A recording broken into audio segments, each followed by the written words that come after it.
La lutte contre le terrorisme nécessite même de repenser la guerre, de repenser la façon de mener la guerre.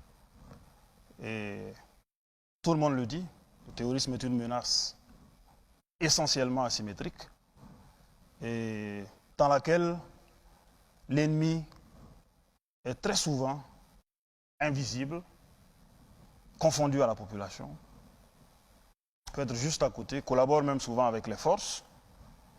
L'ennemi que nous croisons actuellement, par exemple, est différent de l'ennemi que nous avions croisé depuis au début du terrorisme, qui était un ennemi essentiellement qui venait, qui traversait les frontières. L'ennemi actuellement est essentiellement composé de citoyens burkinabés, par exemple. Donc je disais que c'est très fort. Mais c'est la réalité. C'est la réalité. La réalité, c'est que nos services de renseignement ont clairement documenté un certain nombre de groupes terroristes endogènes au Burkina Faso. Et la réalité est triste, mais en réalité, ce sont des citoyens burkinabés, une bonne partie qui se sont levés actuellement et qui se sont érigés contre d'autres populations et contre l'État. Donc, comment donc combattre nos propres concitoyens en leur faisant la guerre?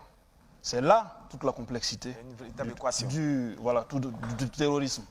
Et en même temps, en cherchant, en voulant combattre des personnes, des frères en fait, qui vivent au sein des mêmes villages là, on demande la collaboration de ces mêmes populations. Est-ce que vous comprenez donc la complexité de cette guerre? La gendarmerie et toutes les forces sont formées